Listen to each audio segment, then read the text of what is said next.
Notre invitée Manon Aubry, bonjour. Bonjour Jean-Jacques Bourdin. Députée européenne, la France Insoumise, coprésidente du groupe de la gauche unitaire européenne. Vous êtes la seule Française, ou Français d'ailleurs, qui préside un groupe au Parlement européen. On avait enterré pendant longtemps la France Insoumise en disant qu'elle n'avait aucun rôle à jouer en Europe. Et c'est vrai que c'est une fierté d'essayer d'unir cette famille politique qui compte des membres dans différents pays européens et d'essayer de créer une alternative à l'Europe d'Ursula von der Leyen, la nouvelle présidente de la Commission européenne. Tiens, à ce propos, est-ce que nous aurons un commissaire européen français ou une commissaire européenne française? Vous avez entendu parler de ça ou...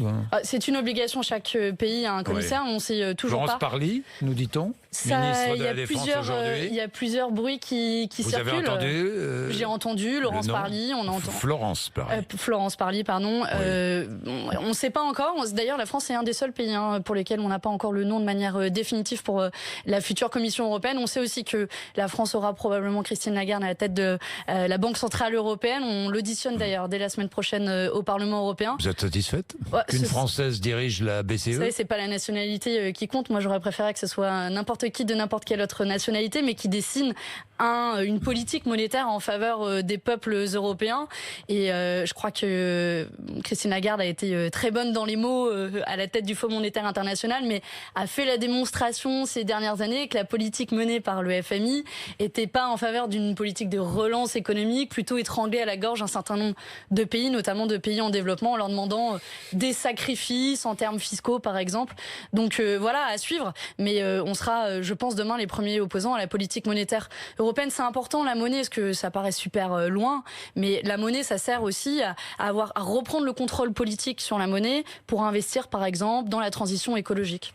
Bien, à propos de transition écologique, parlons de la forêt amazonienne qui brûle, le G7 qui débloque 20 millions de dollars. Le Brésil dit non. Vous comprenez ce refus ? Je crois que Bolsonaro est un peu dans une attitude de pyromane au sens propre comme au sens figuré. Après, il faut pas être dupe sur ces 20 millions. C'est une bonne chose pour essayer d'aider le Brésil. Mais c'est un peu comme si on essayait d'éteindre un incendie avec un verre d'eau. Et que il vaut mieux 20 millions que rien. Bien sûr, il faut essayer au plus vite d'éteindre ces incendies. Que vous soyez opposé à tout. Mais... Non. Mais écoutez-moi bien. Moi, ce que je vous dis, c'est que sur la question des incendies au Brésil et pour toute la forêt amazonienne, il faut questionner notre responsabilité, y compris de la France, de l'Union européenne, dans la déforestation. Mais Emmanuel Macron l'a reconnu hier soir. Il n'était pas tout à fait à l'aise avec le mot responsabilité. Il a parlé de complicité. Bon, on peut jouer sur les mots, mais en attendant, aucune décision de la part de l'Union européenne, de la part du G7, pour stopper par exemple l'importation de soja, qui est une des premières causes de la déforestation au Brésil. Soja transgénique. Et de la production de viande de bœuf aussi. Et donc on pourrait imaginer, je sais pas, des sanctions commerciales à l'égard du Brésil, sachant que... Vous demandez des sanctions commerciales à l'égard du Brésil? Oui. En une année, la déforestation a augmenté de 80% sous la présidence de Jair Bolsonaro. Et vous voyez, d'un côté, pendant ce G7, on condamne par les mots c'est terrible, ces incendies, etc. Mais en réalité, la déforestation, ceux qui sont responsables, c'est aussi ces grandes entreprises multinationales qui vont investir. Nous poursuivons ceux qui pratiquent la déforestation, dit le gouvernement brésilien. L'ambassadeur le disait ce matin chez nous. Vous ne le croyez pas? En leur déroulant un tapis rouge? Vous ne le croyez pas? En leur déroulant un tapis rouge? Les faits parlent d'eux-mêmes. Malheureusement, plus de 80% de déforestation. Et pire, ce G7, là, on va peut-être en parler, mais ce G7, il a de nouveau déroulé le tapis rouge à ces entreprises multinationales, non seulement en ne pointant pas leurs responsabilités, mais en plus en leur disant faisons des initiatives volontaires avec vous, formidable, continuez, circulez, il n'y a rien à voir. Mais sérieusement, c'est comme ça qu'on va régler l'urgence climatique. Manon Aubry, la déforestation, conséquence aussi de la déforestation pratiquée par le Brésil, le nom de Macron au Mercosur, pour l'instant, la suspension de cet accord. En l'état. Vous approuvez? J'imagine que vous approuvez. En l'état. Alors d'abord, il faut dire, il faut se satisfaire de chaque pas. Et donc moi, je me satisfais de ce pas, se dire que c'est peut-être le résultat de la mobilisation aussi, de la société civile, des agriculteurs, du tollé qu'a suscité le vote de l'accord de libre-échange avec le Canada, le Sénat, le CETA cet été. Productivistes français que vous dénoncez parfois. Qu'on dénonce parfois et qu'on veut accompagner à faire la transition écologique, bien sûr. Et donc pour finir sur cet accord de libre-échange et Mercosur, très bien, Monsieur Macron. Alors déjà, il a fallu un an pour vous percevoir que faire un deal avec Bolsonaro serait peut-être une mauvaise idée. Donc j'ai un peu des doutes sur la sincérité. Et puis il dit en l'état. Donc il faudrait être extrêmement vigilant parce que le risque, le danger, c'est qu'il négocie une petite mini-clause environnementale. Il dit très bien, regardez, j'ai réussi à obtenir ce mini-truc-là. Et puis au final, cet accord, il soit signé. On sait qu'il a aussi un énorme soutien, notamment de la part de l'Allemagne, parce que cet accord du Mercosur, c'est un peu je te vends mon bœuf et puis moi je te donne mes voitures. Et c'est continuer ce grand déménagement du monde. On sait qu'il est climaticide. Et donc j'en appelle aussi Emmanuel Macron à un peu de cohérence. Si vous pensez que l'accord de libre-échange avec le Mercosur est mauvais pour la planète, alors soyez cohérents. Dites la même chose pour l'accord de libre-échange avec le Canada, le CETA, mais aussi tous les autres accords qu'on va voir passer là au Parlement européen, celui avec le Vietnam, celui avec le Japon qu'on a déjà vu passer. Et repensons notre politique commerciale pour enfin cesser ce grand déménagement du monde qui a un impact négatif sur la planète. Manon Aubry, est-ce que vous êtes une femme? Comment avez-vous jusqu'à preuve du contraire, oui. Comment avez-vous réagi aux attaques peu élégantes du gouvernement Bolsonaro et de Bolsonaro lui-même à l'encontre de Brigitte Macron? Elles sont peu élégantes et là-dessus, j'ai aucun souci à dire ma solidarité avec Brigitte Macron. Je pense que la politique et les enjeux de notre temps, la lutte contre les inégalités, la lutte contre le changement climatique, méritent un peu mieux que ces enfantillages. Enfantillage, c'est le mot ou... Oui, franchement, on a des dirigeants de la planète, on a les 7 personnes les plus puissantes du monde qui s'enferment dans un bunker, qui décident de l'avenir de 7 milliards d'habitants. Un bunker, n'exagérons rien. Un bunker entouré par 13 000 policiers, moi j'appelle ça un bunker. Personne ne peut les approcher.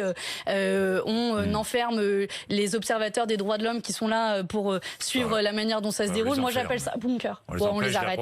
On les arrête. Oui. L'observateur de la Ligue des droits de l'homme, l'observateur d'Amnesty International, tous les deux arrêtés dimanche. Les associations qui décident d'annuler une manifestation parce qu'elles estiment on est en dictature, que les conditions... Non, c'est pas ce que j'ai dit. C'est pas ce que j'ai dit. J'estime qu'il y a des attaques à l'état de droit et que ce G7 s'est déroulé dans des conditions qui sont pas optimum, y compris pour l'expression d'un monde alternatif. Parce que ce contre G7, c'était aussi ça qu'il voulait affirmer. Que comprenez-vous de cette proximité entre Donald Trump et Emmanuel Macron? Franchement, Manon. C'est clair qu'il y a un nouveau Big Love qui est sorti de ce G7.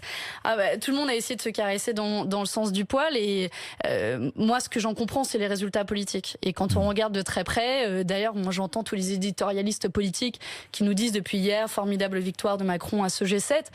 Concrètement... Est-ce qu'il est réussi d'ailleurs? Est-ce que Emmanuel Macron a réussi son G7? J'ai imprimé, je suis sûr que les auditeurs auront l'occasion de le voir. Déclaration des chefs d'État et de gouvernement. C'est la déclaration finale. Mais il n'y a pas pratiquement de déclaration. Il y a une déclaration finale, mais elle est succincte. C'est la définition du vide abyssal.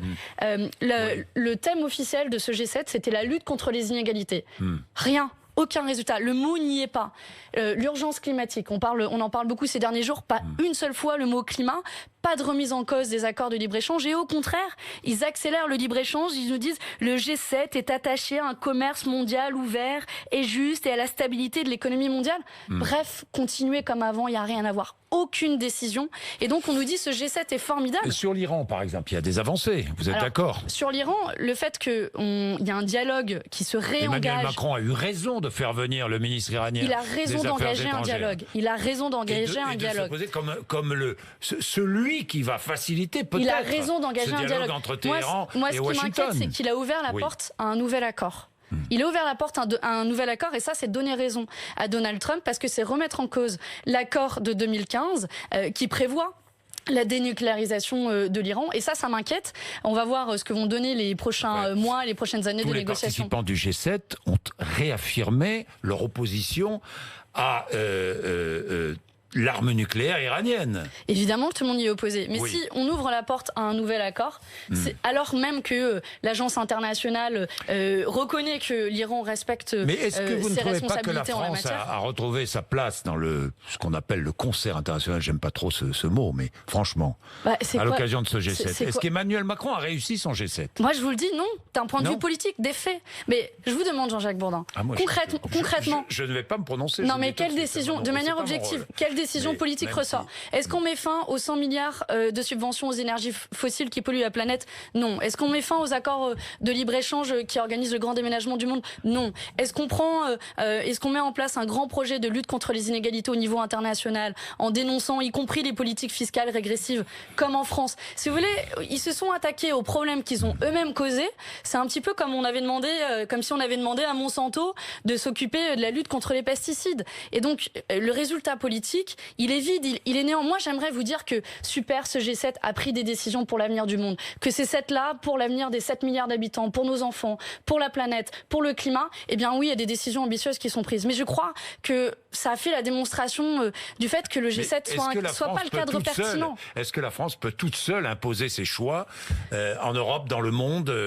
Regardez l'Allemagne qui veut absolument un accord commercial avec les États-Unis, la France s'y oppose. Est-ce que là encore, vous êtes sur la ligne Macron? Je vais vous donner un exemple très concret. Je ne veux pas défendre Macron, mais je veux pas, sûrement pas, mais Manon Aubry, est-ce que la France a raison de s'opposer à l'Allemagne sur cet éventuel accord commercial avec les États-Unis? Mais là aussi, je vous le dis, pour revenir sur le Mercosur, oui. Le gouvernement a changé d'avis en un mois et il dit bien, on s'y oppose en l'état.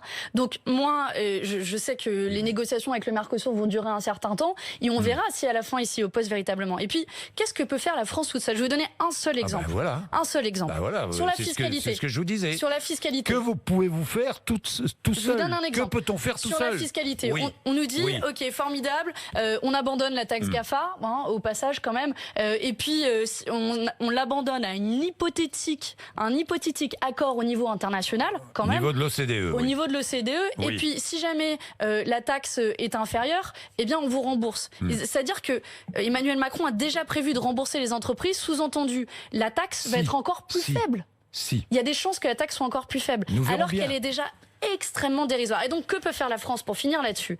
La France, elle peut changer complètement les règles d'imposition des grandes entreprises multinationales. Tous les économistes le défendent. Gabriel Zucman, qui est un économiste de renommée aux États-Unis, Thomas Piketty le disent. Repenser l'impôt sur les sociétés, calculer l'activité économique réelle des entreprises. Se dire Google, Amazon, on regarde leurs ventes publicitaires, leur nombre d'employés, leur activité réelle en France et on leur dit, bah voilà, vous devez être imposé à tel niveau. Et que va faire Google? Elle va quitter la France. Nous, au quotidien, on va plus se servir de Google sur nos recherches. On sait très bien qu'ils vont rester en France. Et c'est repenser l'impôt pour l'adapter à l'économie du 21e siècle. Et ça, il faut un peu de courage politique. Et il faudrait bien que Emmanuel Macron... le multilatéralisme, on est bien d'accord. Non, je pense que le il faut pas se tromper. Alors, pas de caricature. Ouais. Donc, le multilatéralisme est un outil qui permet d'aller plus loin. Oui. Mais quand le multilatéralisme ne fonctionne pas, alors il faut montrer la voie. Alors il faut montrer que, en matière de lutte contre le changement climatique, nous on peut faire le 100% d'énergie renouvelable. Nous on peut arrêter les subventions aux énergies fossiles. Nous on peut avoir une politique fiscale progressive. Nous on peut repenser l'impôt sur les sociétés. Oui. Si personne ne veut le faire avec nous, on peut le faire seul. Mais vous savez, sur les enjeux climatiques, on est sur les enjeux climatiques européen, aussi. Les gens vont nous suivre, les autres pays vont nous suivre. Sur les enjeux climatiques aussi. Bien sûr qu'on peut montrer la voie. 100% d'énergie renouvelable, par exemple. Il suffit d'investir massivement dans les éoliennes, dans les panneaux solaires, etc. C'est un investissement à faire qui par ailleurs créera de l'emploi, donc c'est plutôt positif pour l'économie française. Et supprimer des vols aériens, supprimer l'utilisation de la voiture dans certaines conditions. En offrant des alternatives, bien sûr, en offrant des alternatives, supprimer les vols aériens, comme ça a été proposé par François Ruffin à l'Assemblée nationale. Pour les distances pour lesquelles il existe des alternatives. Bref, on regorge de solutions. Franchement, est-ce que c'est pas plus enthousiasmant comme projet de société que de faire le 100% d'énergie renouvelable, offrir ces alternatives, arrêter les subventions aux énergies fossiles et protéger notre économie, plutôt que de continuer à détruire la planète comme ils le font depuis toutes ces années. Je trouve que c'est un projet de société qui devrait un peu et qui soulève d'ailleurs les jeunes de notre pays qui vont se mobiliser encore pendant le mois de septembre. Et je trouve que c'est ce qui aurait de quoi nous emmener vers des jours un peu plus heureux. Le climat soulève les jeunes de notre pays, mais pas vous, la France insoumise. Pourquoi ? Bien sûr. Vous ne soulevez pas grand monde, vu les derniers résultats. Non mais, Manon Aubry, je vous dis ça parce que il y a cette initiative de François Ruffin qui souhaite, qui lance un appel à une alliance entre insoumis et écologistes. Vous soutenez cette idée ? François Ruffin, il a parlé d'une fédération populaire écologique. Oui, il a raison. Une fédération populaire écologique. Un front populaire écologique. Front populaire écologique. Oui. Ce qui reprend l'idée qu'avait déjà proposé Jean-Luc Mélenchon par ailleurs de fédération populaire. Je crois qu'aujourd'hui. Jean-Luc Mélenchon, la fédération populaire, oui, non. Non, il l'a jamais dit derrière lui. Vous savez, les élections présidentielles sont dans longtemps. Faisons la démonstration qu'on est capable de dépasser nos formations politiques respectives. Et de changer de candidat, oui, pour dépasser vos. Peu importe. Franchement, 2022, c'est dans. Non, mais c'est dans longtemps. D'accord. Évidemment, il faudra se poser la question. On est un régime présidentiel. À la fin, il faut voter pour un homme ou pour une femme. Mais tout vous sépare. Vous êtes souverainiste. Je pense pas que tout nous sépare d'Europe Écologie Les Verts. Non, on a des vous êtes désaccords. Souverainiste. Non, moi je me considère pas. Pas vous, moi, mais beaucoup à la France insoumise. Vous le savez bien. On défend un protectionnisme solidaire. Protectionnisme. C'est vrai. Bon, d'accord. C'est vrai. Protectionnisme solidaire. Un État fort. Vous défendez un État oui. fort. Si on veut redistribuer les richesses, il faut taxer les plus riches. Vous êtes jacobin. Oui. On est bien d'accord. Les écologistes, eux, sont fédéralistes. Grande différence avec vous. On a Ils sont girondins, ils sont libertaires, vous le savez bien. Alors, rien à voir avec la France insoumise. Pardon, Manon Aubry. Jean-Jacques Bourdin. Oui, on a des points d'accord et des points de désaccord avec Europe Écologie Les Verts, et ce n'est pas nouveau. La campagne pour les élections européennes, par ailleurs, a permis de les exposer. On a d'abord des points d'accord nombreux contre les accords de libre-échange. On va se mobiliser ensemble au Parlement européen. En tant que moi, présidente de groupe, je vais discuter avec les Verts pour faire en sorte qu'on ait une coalition la plus large possible. Et on se parle au quotidien. On a aussi des points de désaccord et des ambiguïtés qu'Europe Écologie Les Verts doit lever. Leur rapport vis-à-vis du libéralisme économique. Je pense à Yannick Jadot notamment. La possibilité de faire des accords avec la droite dans le cadre des élections municipales. Oui, on a des points de désaccord et je pense que c'est ça en démocratie qu'on en discute. Non mais ce sont des petits points de désaccord. Le fond du problème, c'est qu'ils sont fédéralistes et que vous n'êtes pas du tout fédéraliste. Attendez. L'Union européenne fait partie de nos points de désaccord. Nous, nous pensons qu'on ne peut pas solder la dette climatique dans le cadre des traités européens actuels qui nous empêchent d'investir massivement dans les énergies renouvelables, qui nous empêchent de faire une politique de relance et qu'il faut poser de nouvelles règles. Mais vous savez, moi je pense que, et j'espère qu'ils s'apercevront aussi que ces règles fixent des limites et qu'on pourra ensemble proposer peut-être à l'avenir de nouvelles règles européennes. Mais on a des désaccords et je ne vais pas vous dire aujourd'hui on s'est battu l'un contre l'autre pendant les élections européennes et du jour au lendemain après les élections kiss love love, on est d'accord sur tout. Mais on a des points d'accord et des points de désaccord. La défense du climat est incompatible avec le capitalisme ou pas ? Est incompatible avec la recherche effrénée du profit qui place le profit devant. Je vous parle du capitalisme. Du capitalisme économique, oui. Oui. Mais tel qu'il existe aujourd'hui, c'est quoi le capitalisme ? Parce qu'il faut aussi bien s'entendre. C'est quoi le capitalisme ? C'est l'objectif, c'est d'enrichir via le marché, donc on laisse aux mains du marché le pouvoir de décider, un petit nombre d'acteurs, à savoir, on l'a vu, les derniers chiffres l'attestent, nouveau record de dividendes versés aux actionnaires. D'ailleurs, la France, Cocorico, est un des seuls pays dans lesquels le versement de dividendes aux actionnaires augmente. Plus de 3%. Plus 3%, en effet, alors que ça baisse plutôt, notamment dans les autres pays de l'Union européenne. Et c'est le champion d'Europe. Et donc, le capitalisme effréné, c'est chercher au maximum à maximiser les profits et pour ça, on continue à détruire la planète. Bon, il y a ce capitalisme financier que vous dénoncez, à juste raison ou à tort, c'est votre choix, mais il y a aussi un autre capitalisme, le capitalisme productif dans le domaine écologique, par exemple, ou environnemental. Le nombre d'entreprises qui sont en train d'être créées ici ou là, je dis bien d'entreprises, et qui sont des entreprises capitalistes, mais qui aident à la lutte contre le réchauffement climatique. Dans les nombreuses entreprises qui se créent et qui aident à la lutte contre le changement climatique, il y a notamment des scopes. Les scopes, c'est un modèle d'entreprise différent qui vise à partager le bénéfice. Donc vous encouragez cette création de capital, cette création de profit. On a toujours défendu une économie mixte. Qu'est-ce qu'on entend? Il ne faut pas mettre fin aux entreprises. Je ne veux pas que ma position soit caricaturée. On ne dit pas que c'est la fin des entreprises. On dit que l'État doit intervenir est utile pour fixer des règles. Pour défendre le climat. Le profit est utile. Est-ce qu'il est utile? Est-ce qu'il est réinvesti? 2/3 des bénéfices des entreprises du CAC 40 sont reversés aux actionnaires. Je ne vous parle pas des entreprises du CAC 40. C'est quand même le gros tissu de l'économie aussi. Je vous pose la question. Est-ce que vous comprenez qu'on fasse du profit au profit, justement, de la défense de notre environnement? Moi, je pense que investir massivement dans les énergies renouvelables, au début, c'est pas forcément profitable. Et que oui, si on laisse juste aux mains du marché... Il est difficile pour vous de dire que la défense de l'environnement est aussi compatible avec le profit. Le problème, c'est que si on joue Non, mais là, vous voulez jouer à la roulette russe avec le climat. Je vous pose la question. Si vous soumettez le climat aux logiques de profit... Oui, je vous le dis, si vous soumettez le climat aux logiques de profit, c'est des entreprises qui continuent à investir dans les énergies fossiles et qui détruisent la planète. C'est des entreprises qui continuent à produire à l'autre bout de la planète des marchandises qui peuvent être produites ici en France et en Europe. Résultat, le trafic de marchandises sur cargo est multiplié par 3. La création d'entreprises en France justement pour défendre notre environnement et notre climat. Et d'entreprises en France, ça veut dire protéger notre économie, ça veut dire mettre des barrières douanières aux frontières, et ça c'est le pouvoir de l'Union européenne. Ce qui vous sépare des écologistes. Non, les barrières douanières aux frontières, le protectionnisme solidaire, moi j'espère qu'ils vont défendre la même chose. Vous savez, ils s'opposent comme nous au traité de libre-échange. Le climat, c'est un combat mondial. C'est un climat mondial. Combat enfermé dans des frontières, franchement. Lutter pour le climat. Lutter pour le climat, c'est faire en sorte qu'on arrête à des produits de faire 3 fois le tour de la planète avant d'arriver dans votre caddie. Si vous êtes au supermarché et que vous achetez des trucs qui sont passés par la Chine, l'Afrique du Sud et le Brésil, vous imaginez la pollution qui est induite ?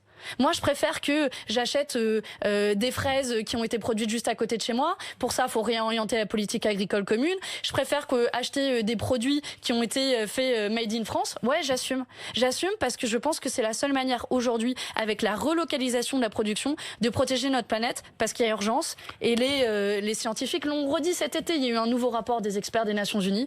Et donc, voilà, c'est un enjeu majeur et ça nécessite maintenant un changement radical de politique.